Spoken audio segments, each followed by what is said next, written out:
किए हैं। नरेंद्र मोदी की भाजपा सरकार ने इस देश के अन्नदाता के पेट और उसकी जेब पर वार करने का जो काम किया, उसके खिलाफ पूरे भारत के अंदर कांग्रेस पार्टी अन्नदाता के सम्मान के अंदर खड़ी हुई है। और आज पूरे भारत में जो भारत बंद किसानों के द्वारा किया जा रहा है, उस भारत बंद को समर्थन देने के लिए कांग्रेस का एक एक कार्यकर्ता किसानों के साथ सड़कों पर उतरा हुआ है। और पूरे देश में आज प्रेस के माध्यम से किसानों की आवाज़ को, किसानों के दर्द को आप लोगों के माध्यम से सब तक पहुंचाने के लिए हर प्रदेश के प्रदेश मुख्यालय पर प्रेस ब्रीफिंग हो रही है। उसी कड़ी में हमारे उत्तर प्रदेश के अंदर पंजाब सरकार के वित्त मंत्री, कांग्रेस के बड़े हमारे वरिष्ठ नेता, जो खुद एक किसान के घर में पैदा हुए और जिनकी रगों में किसान का खून दौड़ता है, किसान के दर्द को पहचानते हैं, मनप्रीत बादल जी आज उत्तर प्रदेश के लखनऊ में हमारे प्रदेश कांग्रेस कार्यालय में पहुंचे हैं। मैं अखिल भारतीय कांग्रेस कमेटी की तरफ से इनका स्वागत करता हूं और मैं बादल साहब से आग्रह करूंगा कि आपके शब्दों के माध्यम से किसानों का दर्द आम जन तक पहुंचे। तो मैं बिना माइक के तो उत्तर प्रदेश के गैरतमंद धरती के गैरतमंद बेटे और बेटियों, मेरे हमवतनों, सबसे पहले तो मैं लखनऊ की जो तमाम प्रेस कोर है, मैं आपका इस बात का बड़ा मशकूर और ममनून हूँ कि आप सब अपनी मसरूफियत को छोड़ के आज कांग्रेस की प्रेस ब्रीफिंग में आप आए हो। मैं इसके लिए आपका धन्यवाद करता हूँ। और मैं तमाम अपने जो मेरे साथी हैं यूपी से, मैं इनका भी धन्यवाद इसका करता हूं कि वो हमारे पंजाबी में एक मुहावरा है, मैं आज लखनऊ पहुंचा तो इन्होंने मुझे अपने हाथों पे नहीं अपनी आंखों पे बिठा लिया। आपने मुझे अपनी आंखों पे बिठा लिया, इस बात का मैं आपका शुक्रिया अदा करूंगा। साहब, मैं आज कांग्रेस पार्टी का नुक्ते नज़र जो एग्रीकल्चरल के एतबार से जो पहले ऑर्डिनेंस थे, अब उनको कानून की शक्ल दे दी गई है, तो कांग्रेस पार्टी का मैं नुक्ते नज़र बयान करने के लिए मैं आज खुसूसी तौर पे मैं लखनऊ, जो कि बहुत वकारी और हसीन शहर है हिंदुस्तान का, मैं वहाँ पहुँचा हूँ। तो मैं एक बात तो अपने बयान करने से पहले ये कहना चाहूँगा कि यूपी का जो किसान है बहुत सादा किसान है, पर इतना भी सादा नहीं है कि अपना नफ़ा और नुकसान ना पहचान सके। यूपी का किसान सादा ज़रूर है, पर इतना भी सादा नहीं है कि चोर और चौकीदार की उसको समझना है। यूपी का किसान सादा ज़रूर है, पर इतना भी सादा नहीं है कि उसको शराब और शरबत का फ़र्क पता नहीं है। यूपी का किसान सादा तो ज़रूर है, पर इतना सादा भी नहीं है कि कातिल कौन है और मकतूल कौन है, इसको उसका पता नहीं है। इस बात का मुझे कोई शक नहीं है। और अगर मैं आपको याद, आपके सुनने वालों को जो काले कैमरे की आंखों से देख रहे हैं आज की प्रेस ब्रीफिंग, मैं उनको अगर ये याद दिलाता चलूं कि आज से 6 साल पहले इंडिया के प्राइम मिनिस्टर मोदी जी ने फार्मर, किसान की जो आमदन है उसको डबल करने का हलफ लिया था कि हम किसान की इनकम को डबल कर देंगे। और मैं ये कोई सियासी शोखाबाजी से या सियासी रंजिश से ये आपको बात नहीं कह रहा कि एग्रीकल्चरल ग्रोथ बीजेपी के दौरे हुकूमत में 3.1% है, जबकि यूपीए के टाइम में ये 4.3 थी। तो जो ये वादे करके गए थे कि हम डबल कर देंगे, और मैं ये भी आपको बताता चलूं कि एग्रीकल्चर इनकम जो है वो 14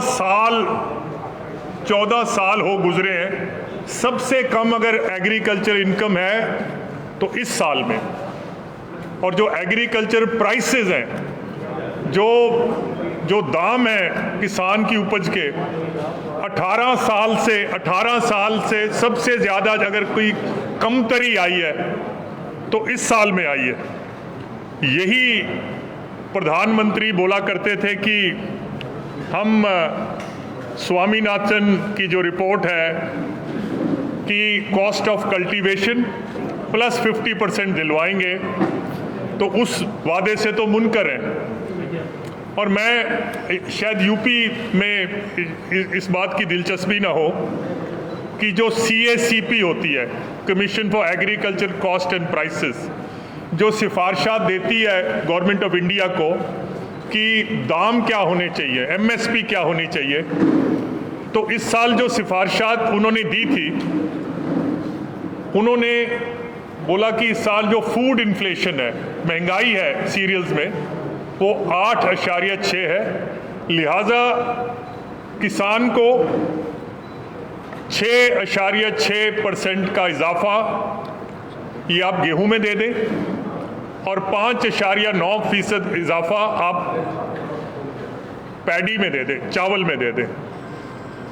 और ये मैं रिकॉर्ड से बोल रहा हूँ, इसकी कॉपी मैं आपको दे दूंगा इस प्रेस ब्रीफिंग के बाद। पिछले 10 साल में अगर सबसे कम MSP में इजाफा हुआ है खरीफ में और रबी में, तो इस साल हुआ है। जबकि गेहूं में इन्होंने 2.6% इजाफा दिया है, 50 रुपये, और चावल में इन्होंने 2.9% दिया। मेरी अकल दंग है, मेरी अकल से बालातर है कि ये प्राइम मिनिस्टर ने और एग्रीकल्चर मिनिस्टर पार्लियामेंट में अनाउंस किया कि हमने 50 रुपए बढ़ा दिए। आज तक पार्लियामेंट में कभी, और अगर इतना कम बढ़ाना था तो फिर पार्लियामेंट में बयान देने की ज़रूरत नहीं थी। सब मैं आपको ये भी बताता चलूं कि CACP, यही कमीशन जो है, इन्होंने भारत सरकार को ये भी सिफारिश करी है कि जो ओपन एंडेड प्रोक्योरमेंट है, जो गेहूं, चावल, मक्की, सरसों जो गवर्नमेंट MSP पे खरीदती है, CACP ने बोला है कि इसका रिव्यू ज़रूरी है। और CACP की ये भी सिफारिशात हैं कि जो किसान को सब्सिडी मिलती है फर्टिलाइज़र पे, खाद पे जो सब्सिडी मिलती है, उसको किसान के खाते में डायरेक्ट DBT, डायरेक्ट ट्रांसफ़र जो है वो कर दी जाए। और कितनी कर दी जाए? 5,000 रुपया एवरी फार्मर, नॉट एकड़, फार्मर। तो अगर ये दोनों सिफारिशात अगर मान लो जो उन्होंने कही हैं, सरकार ने कही होंगी, तो इसका मतलब है कि जो MSP पे धान या गेहूं खरीदते हैं उस पर सवालिया निशान खड़ा हो गया। और दूसरा है कि फर्टिलाइज़र सब्सिडी जो है, जैसे उत्तर प्रदेश है, ये एक प्रोडक्शन स्टेट है, सबसे ज़्यादा प्रोडक्शन अगर अनाज की होती है, ये भरम में न रहना, पंजाब में नहीं होती, उत्तर प्रदेश में होती। और अगर फर्टिलाइज़र सब्सिडी से, इसका मतलब एक थैला हर 6 महीने बाद सब्सिडी का वो किसान को मिल जाएगा। और अगर कोई खेती करता है तो उसको ये बखूब मालूम होगा कि एक थैले से काम नहीं चलता, कई खेत में 2 थैले भी लगते हैं, 3 थैले भी लगते हैं।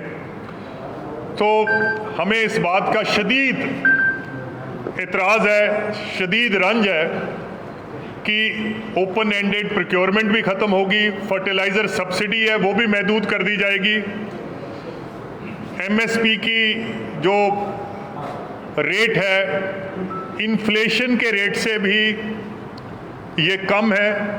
और इस साल जो आज से 1 महीना बाद किसान अपना धान बेचेगा या अप्रैल में गेहूं बेचेगा, पिछले साल के बनिस्बत ही will get a lower price. वो कम दाम इन रियल टर्म्स, अगर इन्फ्लेशन को उस पर जोड़ दिया जाए, 50 रुपये तो मैं मानता हूँ, पर 50 रुपये अब आप देखें कि इन्होंने इलेक्शन जीता, जनरल इलेक्शन, तो उन्होंने एक बोला कि पीएम किसान देंगे कि एक जो एक खते गुर्बत से या एक सर्टन कैटेगरी के किसान हैं, हर महीने प्रधानमंत्री उनके खाते में 500 रुपया गवर्नमेंट ऑफ इंडिया डालेगी।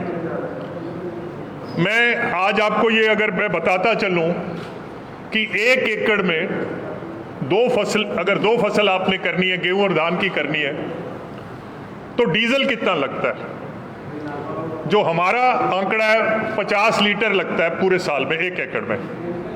चलो आप 50 से भी कम कर लो, क्योंकि पंजाब में हो सकता है ज़्यादा डीजल लगता हो, छोटे स्टेट्स या जहाँ खेती इतनी अच्छी नहीं है तो 30 लीटर लग जाता है। जब यूपीए की सरकार थी, डीजल के 1 लीटर पे 3 रुपया 56 पैसे टैक्स था, एक्साइज टैक्स, जिसको एक्साइज बोलते हैं, पेट्रोलियम पे एक्साइज। आज एक्साइज जो है 40 रुपए है। तो अगर आप 30 लीटर भी लगा लो और ये फर्क लगा लो, और छोटा किसान आप 5 एकड़ से कम का लगा लो, तो एक किसान को 6,000 रुपया तो डीजल के दाम की वजह से गवर्नमेंट को ज्यादा देना पड़ रहा है। तो ये जो पीएम किसान है, हकीकत में ये बेमायने है। बेमायने मैं इसलिए बोल रहा हूं क्योंकि आपने वही डीजल के एक्साइज टैक्स में जब से मोदी जी आए हैं 894% का इजाफा हुआ है।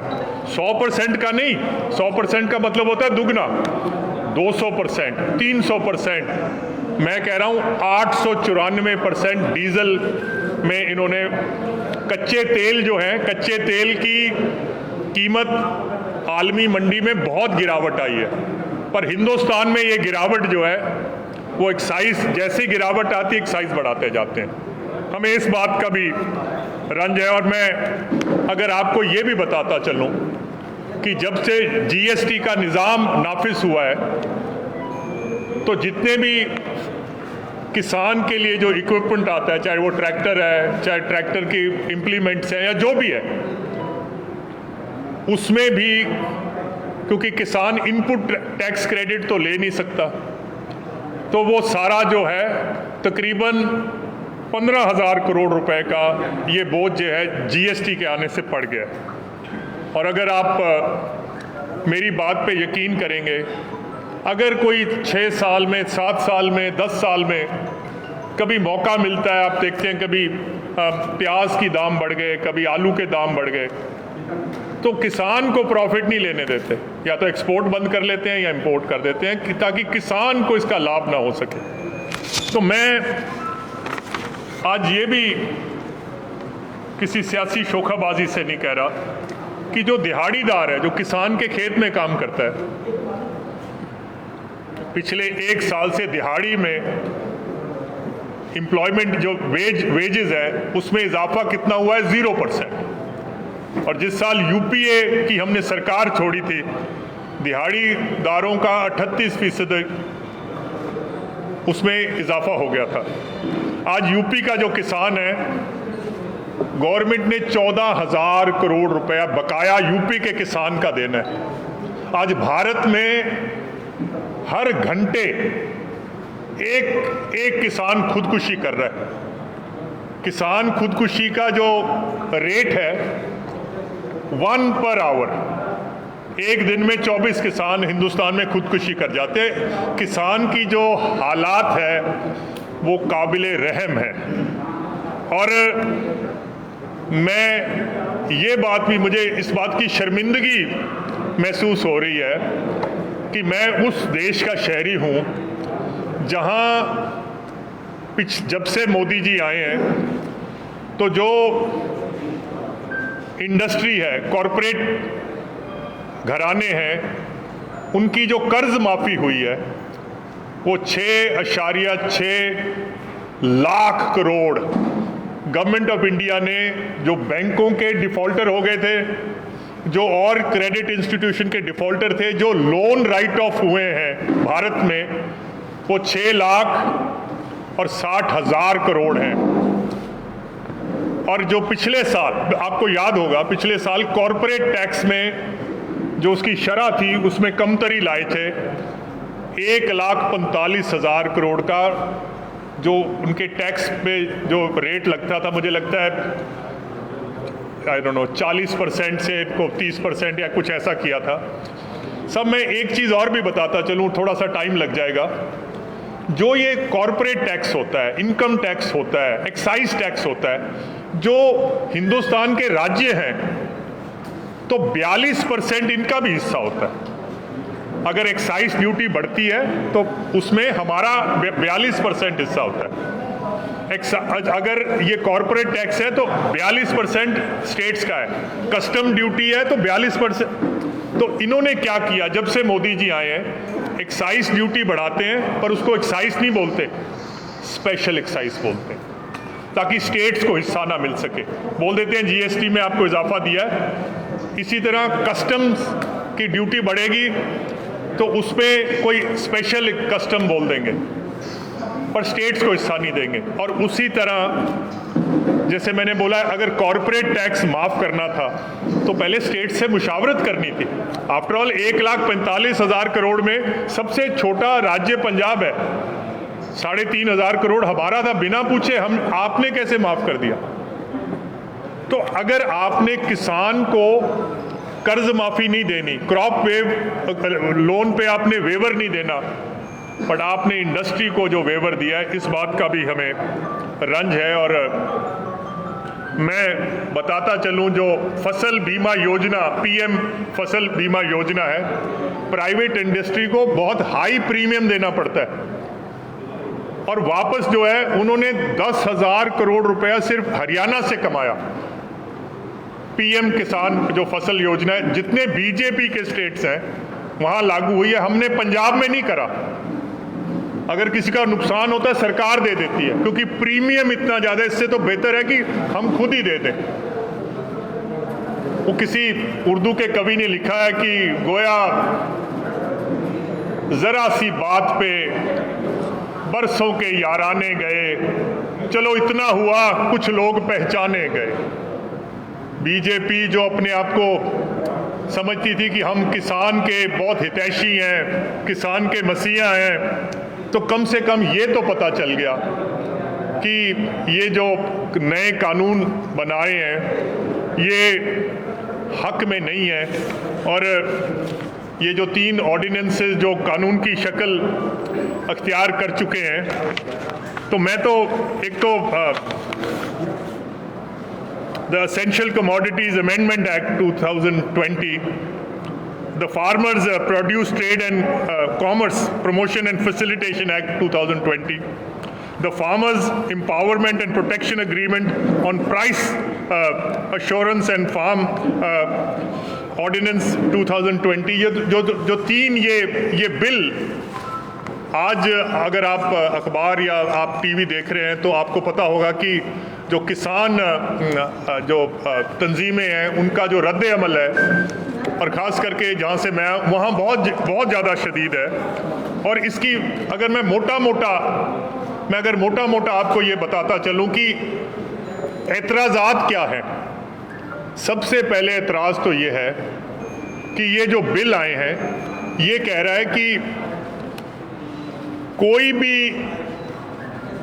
भी व्यापारी बिना लाइसेंस लिए, पहले अगर आपने गेहूं, चावल, मक्की, बाजरा, सरसों, चना जो भी खरीदना है, आपके पास लाइसेंस होना ज़रूरी है कि मैं इसमें कारोबार कर सकता हूं। ये जो नया बिल आया है ये बोला कि लाइसेंस लेने की कोई ज़रूरत नहीं है, अगर आपके पास पैन कार्ड नंबर है आप कारोबार करो। और हमें इस बात का एतराज़ है कि अगर कोई किसान से कोई भी चीज़ खरीद के ले गया, उसके पैसे अगर ना दिए, व्यापारी को घाटा पड़ गया, एमएसपी पे ना दिए, तो उसके खिलाफ कार्रवाई कैसे होगी? उसके पास तो कोई लाइसेंस भी नहीं था, हम तो जानते भी नहीं है। उसका लाइसेंस विड्रॉ करें, उस पर कोई पेनल्टी डालें। अगर गवर्नमेंट को यही नहीं पता कि आपका बंदा कौन है जो खरीद रहा है, और ये आप हैरान रहेंगे कि 19 चौधरी छोटू राम होते थे, हमारे पंजाब के रेवेन्यू मिनिस्टर थे और बड़े किसानों के मसीहा माने जाते हैं। 1939 में उन्होंने पंजाब में एपीएमसी एक्ट बना दिया था। और आज 100 साल के बाद, जो हमने 100 साल पहले जो किसान ने एक किस्म की कोई विजय हासिल की थी, आज 100 साल बाद ये रद्द हो गए।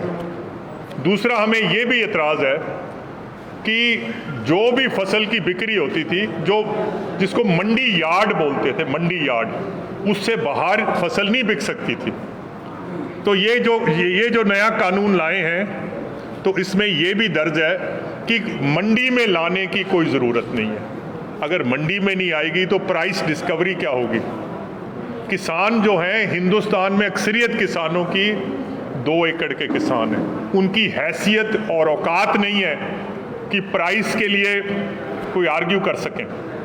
आज जो मूंग है, हरी मूंग जो होती है, उसकी एमएसपी 7800 रुपये है। मेरी राजस्थान में भी खेती है, मैंने 6000 रुपये पे बेची है। मैं कैसे आर्ग्यू करूंगा कि एमएसपी मुझे दो?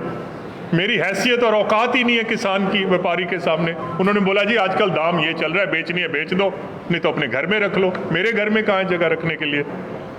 और तीसरा, हमें ये भी एतराज़ है कि ये जो बिल कह रहा है, जो भी मंडी में फसल आती है उस पर एक छोटा सा मंडी फीस लगती है, रूरल डेवलपमेंट फीस लगती है। और जितनी देहात में, जिसको लिंक रोड्स बोलते हैं, मंडियां बनी हैं, शेड बने हैं, तो ये इस पैसे से बनती हैं। आपके कॉरपोरेट घराने आएंगे सारा कुछ खरीद के, without investing anything in rural infrastructure, वो यहाँ से चले जाएंगे, क्योंकि उनको तो ना कोई मंडी फीस देने की ज़रूरत है ना। तो हमने तो शायद अगले हफ्ते ये, क्योंकि यूपी में तो सरकार नहीं है जो किसान की बात कर सके, पर हम पंजाब में कर रहे हैं कि सारे पंजाब को ही मंडी डिक्लेयर कर दिया। एक तो होता है ना यार्ड, हमने बोला है भी पंजाब का हर गोशा, पंजाब का हर कोना मंडी है। कोई बंदा मंडी फीस के बगैर, रूरल डेवलपमेंट फीस के बगैर और वो पर्ची कटाए बगैर वो कारोबार नहीं कर पाएगा। और दरअसल हकीकत ये है कि दरअसल सरकार एमएसपी से निकलना चाहती है। एफसीआई पे 6 लाख करोड़ रुपए का कर्जा चढ़ गया। होता क्या था, एफसीआई तो सामान खरीदती है और पीडीएस में दे देती है। एफसीआई को तो बजट से पैसे देने होते हैं, तो 6 साल से जब आपने नहीं दिए तो एफसीआई कर्जा ले रही है, नेशनल स्मॉल सेविंग फंड का। तो जब ये पीडीएस खत्म हो जाएगा, लाख करोड़ रुपया इनको फूड सब्सिडी से बच जाएगा। मैं एक सवाल करना चाहता हूं, अगर कोई मेरी कैमरे में कोई बात सुन रहा है, कितना अनाज देते हैं? एक आदमी को 5 किलो। गेहूं की क्या कीमत है? 1725 रुपये। तो 17.5 रुपये किलो गेहूं बिकता है। 2 रुपये 2.5 रुपये कैरिंग कॉस्ट लगा लो, 20 रुपये किलो। एक महीने के 5 किलो अनाज देना है, 100 रुपया। अगर गवर्नमेंट एक 100 रुपया 5 किलो एक गरीब आदमी को, जो 80 करोड़ जो खते गुर्बत से नीचे हैं, अगर 100 रुपया महीना भी नहीं दे सकते, तो आपको क्या हक है, आपको क्या अधिकार है अपने आप को गवर्नमेंट कहलाने का? मुझे इस बात का भी दुख है। और एक ये भी तासुर पैदा किया जा रहा है, मैंने पार्लियामेंट में सुना था कि इस एक्ट की वजह से अब किसान भारत में कहीं भी बेच लेगा, जहां मन करे। आप पंजाब से केरल में बेचो, महाराष्ट्र में बेचो। 2 एकड़ वाला किसान, पहले भी कोई पाबंदी नहीं थी, ये गलत है कि पाबंदी थी। और सर, मैं आपको ये कहता चलूं, एक बिहार मॉडल है एग्रीकल्चर का, जहां उन्होंने एपीएमसी खत्म कर दी, और एक पंजाब मॉडल है। बिहार का किसान जो है, वो नीली छतरी वाला, जो इंसानों के दिलों के भेद जानता है, जो इंसानों के दिलों के राज जानता है, मैं वो नीली छतरी वाले को आज की सभा में हाजिर नाजिर जान के बता रहा हूँ कि बिहार का जो किसान है उसको जो रेट है उसको 30% कम किसान को मिल रहा है। और ये बिहार मॉडल हिंदुस्तान में अब नाफिज होने जा रहा है। एग्रीकल्चरल स्टेट सब्जेक्ट है, गवर्नमेंट ऑफ इंडिया को कोई अधिकार नहीं है स्टेट सब्जेक्ट में वो दखल दे। हम तो सुप्रीम कोर्ट में इस कानून को चैलेंज करने के लिए हम तैयार हैं। इसके आने से state government including UP revenue loss भी होगा, एम्प्लॉयमेंट लॉस होगा। आड़तीये बैठे हैं, उनके मुनीम हैं, वहाँ के लोडर होते हैं, वहाँ के सफाई करने वाले होते हैं, वहाँ के ट्रक गाड़ियाँ चलाने वाले होते हैं। एम्प्लॉयमेंट लॉस जो है वो भी होगा। सो मैं तो आज यही कह सकता हूँ, अल्लामा इकबाल का एक बड़ा मकबूल शेर है कि उठो मेरे दुनिया के गरीबों को जगा दो, काखे उमरा के दरो दीवार हिला दो, जिस खेत से दहका को मयस्सर ना हो रोजी, उस खेत के हर गोशा एक गंदम को जला। और मैं आखिर में 1 मिनट और लूँगा आपसे। मैंने एक तुर्की के बहुत बड़े लीडर नेता होते थे मुस्तफ़ा कमाल, जिन्होंने अत्तातुर्क जिनको बोलते थे, तो मैंने उनकी जीवनी पढ़ी, उनकी ऑटोबायोग्राफी पढ़ी। तो उसमें एक छोटा सा एक मुझे इंसिडेंट, आपने बोला मैं मेजर था तुर्की की फौज में और मैं मिलिट्री अटैचे लगा था।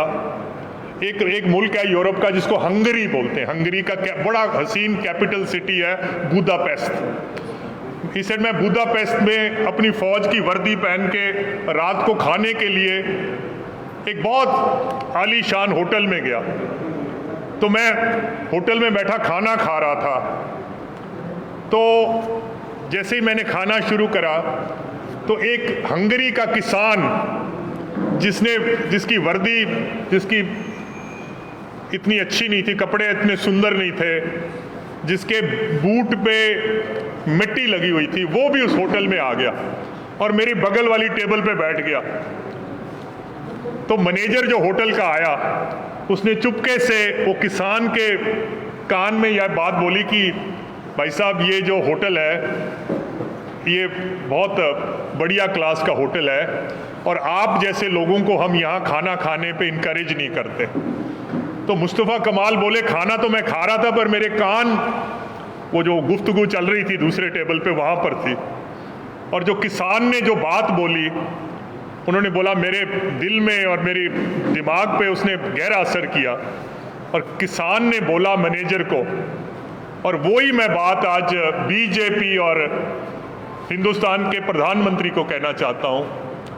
किसान ने बोला कि मैनेजर साहब, मैं इस मुल्क का किसान हूँ, मैं इस मुल्क के लिए अनाज पैदा करता हूँ, मैं इस मुल्क का पेट भरता हूँ, और मेरा बेटा जो है वो फौज में है और वो हंगरी की जो सरहदें हैं उसकी हिफाजत कर रहा है।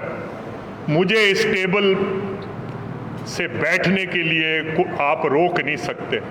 मेरा बेटा जो है वो हंगरी की सरहदों पे खड़ा है। मैं मोदी जी और भारतीय जनता पार्टी से कहूँगा, हम किसान हिंदुस्तान के इकट्ठे हुए हैं। हम सादे तो ज़रूर हैं, वर्दी भी शायद हमारी इतनी अच्छी नहीं है, बूट भी हमारे पास इतने अच्छे नहीं है, पर आज जो लद्दाख में जो फौज बैठी है वो हमारे बेटे वहाँ सरहदों पे, किसान के बेटे हैं जो सरहदों पे बैठे हैं, उस तेज़ और तुंद और बर्फीली हवाओं के सामने, और हम हिंदुस्तान के लिए अनाज पैदा कर रहे हैं। अगर ये भारत का किसान ना होता तो हिंदुस्तान की जो कौम है वो अमेरिका के दान दी हुई गेहूं और चावल पे पल रही होती। हमें इस टेबल से बैठने के लिए कोई रोक नहीं सकता। और मैं कांग्रेस पार्टी का जो अज़म है, कांग्रेस पार्टी का जो हलफ है, और मैं आपके ज़रिए कांग्रेस पार्टी के जो किसान, जो भारत के जो किसान हैं, मैं एक ही बात बयान कर सकता हूं कि आखिरी दम तक और आखिरी सांस तक किसान के जो मफादात हैं उसकी हम हिफाजत करेंगे। और एक चौधरी छोटू राम जो हमारे लीडर थे किसानों के, उनका बड़ा फेवरेट शेर था, मैं उसी से अंत करूंगा। और वो किसान को भी शायद वो प्रेरणा देगा। वो बोलता है कि ऐ ताहिर लाहौती, उस रिज़्क से मौत अच्छी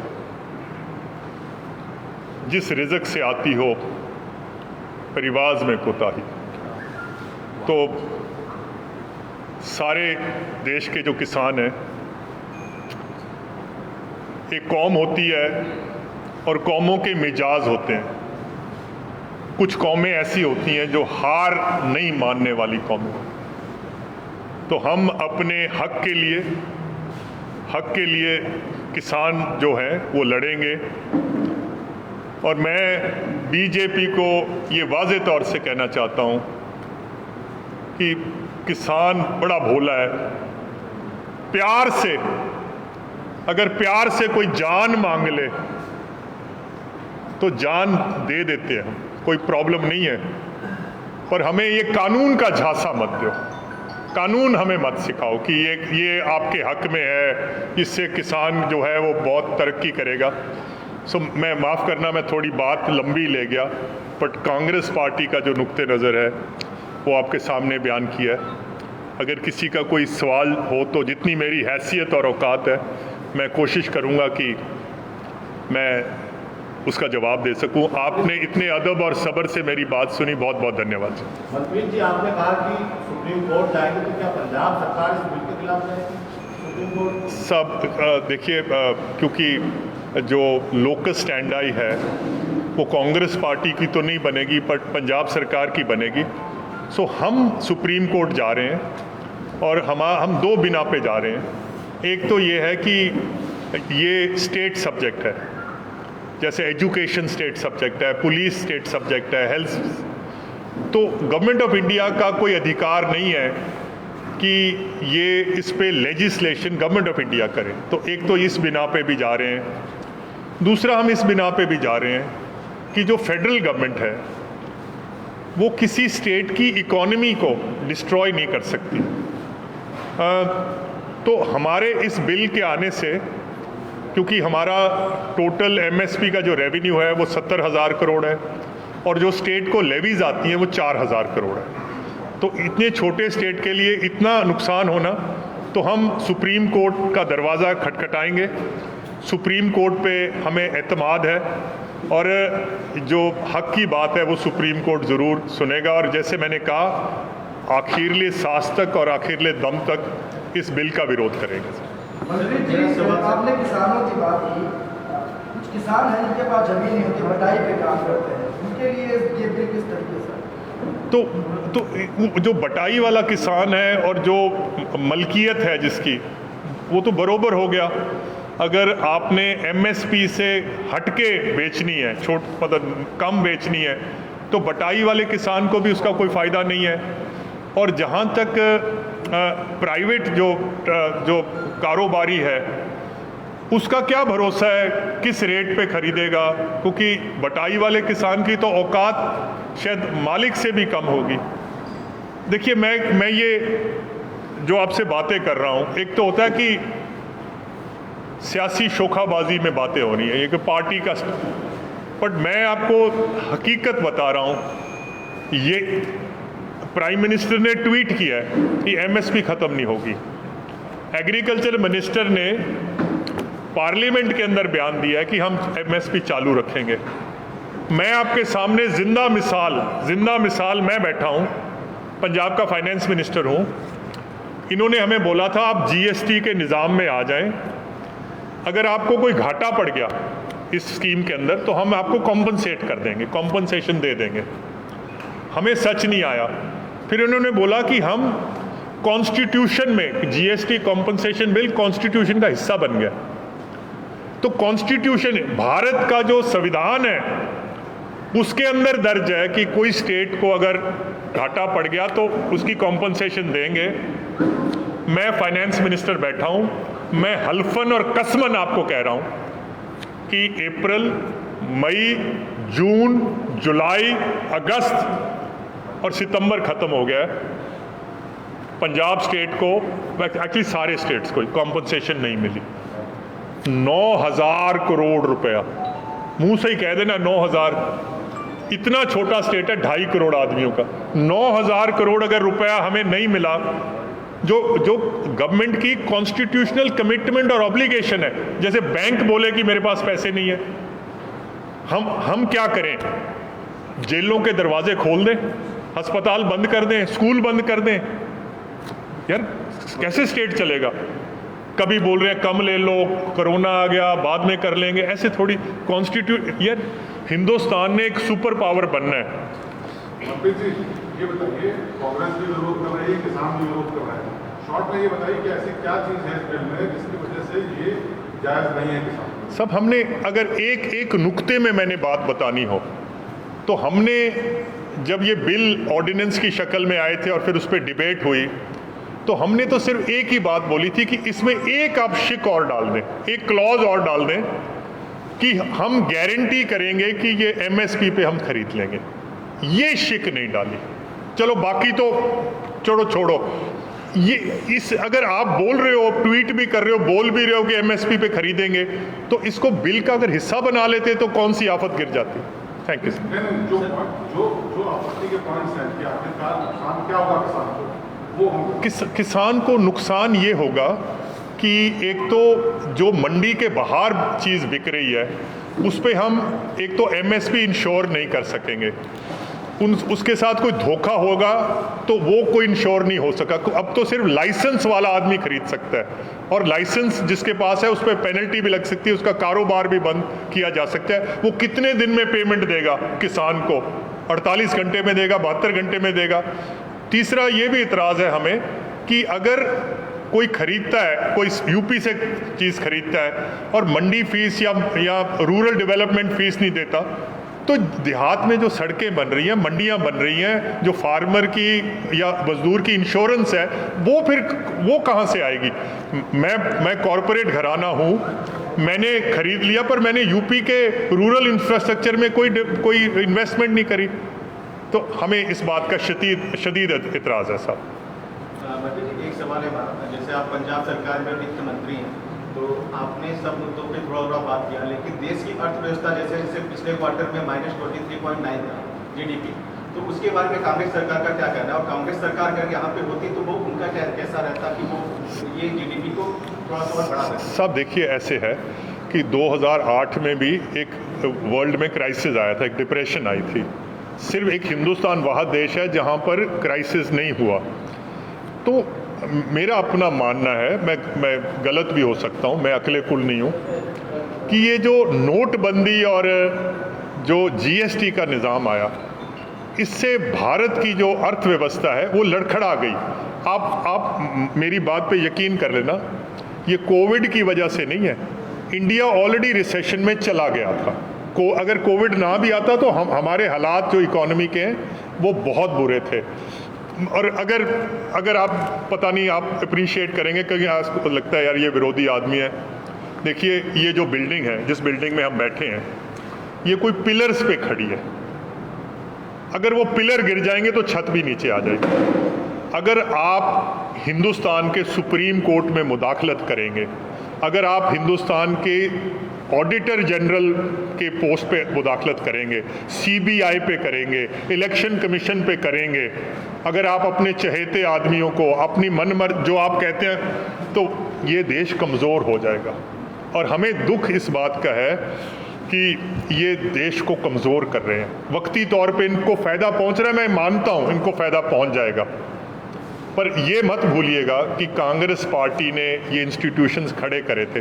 जब हम छोटे बचपन में थे, छोटे स्कूल में साइंस की क्लास में जाते थे, तो हमें सिखाया गया था कि अगर पानी को आप 100 डिग्री पे उबाल दोगे तो ये भाप बन जाएगा। ये साइंस है, साइंस तयशुदा है, इसमें किंतु परंतु नहीं है कि भगवान की कृपा होगी तो ये भाप बन जाएगी। उसी तरह जो स्टेट क्राफ्ट होती है, राजनीति होती है, ये भी एक साइंस होती है। कि आप फलां फलां फलां काम करोगे, खुशहाली आनी आनी है। आप ये काम करोगे, बर्बादी आनी आनी है। भगवान की कृपा भी हो जाए फिर भी बर्बादी आएगी। तो आप अगर जिसको रूल ऑफ लॉ, कानून की सरपरस्ती, कानून की बालादस्ती, जब तक अगर कानून को आप मानने के लिए तैयार नहीं हो कि जो सुप्रीम कोर्ट से फैसला आ गया, जो ऑडिटर जनरल, अब मैं प्रेस में ये कहना नहीं चाहता, ये उनकी जो सुप्रीम कोर्ट या उनकी गरिमा या मर्यादा के खिलाफ बातें होंगी, बट अगर आप ऐसे आदमी वहाँ उसको चलाएंगे तो जाहिर है कि देश कमज़ोर हो जाएगा। और हमें दुख इस बात का है, चलो ये बात कहनी नहीं चाहिए, मैं पंजाब से आया हूँ, हर दूसरा खानदान जो है पंजाब में जो बैठा है, हरियाणा में, दिल्ली तक भी, हर दूसरा खानदान पाकिस्तान से उजड़ के आया, पाकिस्तान से सब कुछ छोड़ के आए हैं। और अगर आपकी तो उम्र बहुत छोटी है, आपको तो क्या पता होगा, लाखों मेरे देश की माएँ थी जब वहाँ से हिजरत करके आए, और जो पंजाब से गए वो भी हमारी माएँ थी, उनके सरों से चादरें छीन ली गई। लाखों बेटियां थी मेरी जिनके सिरों से दुपट्टे नोच लिए गए। लाखों बुजुर्ग थे मेरे देश के जिनकी जवान सोटियां टूट गई। फिर जाके 15 अगस्त 1947 का सूरज चढ़ते देखा है। हमने बहुत बड़ी कीमत अदा की है। ये तो हो सकता है कि ये आपका जो माइक है 1000 रुपए का हो, पर मैंने इसके लिए 5000 दिए। मुझे ये महंगा पड़ा है। तो जब मुल्क के साथ खास करके हम देखते हैं यार कि ये ऐसा मुल्क, तो हम पाकिस्तान से आए हैं, तो ये मुल्क के लिए आए थे कि हमने तो सोचा था एक आज़ाद देश में जा रहे हैं, वहाँ हमारे बच्चे जो हैं मेहनत और मोहब्बत करके हमारे बच्चों का मुस्तकबिल बनेगा। आज 73 साल गुजर चुके हैं, तो इस बात का दुख है जी। Thank you very much, thank you very much. मंत्री जी, आपसे सवाल है, आप ये बताइए कि उत्तर प्रदेश में बड़े किसान नेता भी हैं, चाहे चरण सिंह हो चाहे महन सिंह जी, लेकिन हरियाणा और पंजाब में तो बहुत तेजी के साथ किसान आंदोलन कर रहे हैं, उत्तर प्रदेश में वो तेजी अभी नहीं है, क्या वजह मानते हैं? सर, हो सकता है कि किसानों का जो इत्तेहाद है, यूनिटी है, उसमें कोई कमी हो। कुछ हो सकता है जागरूक ना हो किसान, बट इसका मतलब ये नहीं है कि किसान का उत्तर प्रदेश में नुकसान नहीं है, नुकसान तो है। सर, पूरा पश्चिम उत्तर प्रदेश बंद है आज। जी।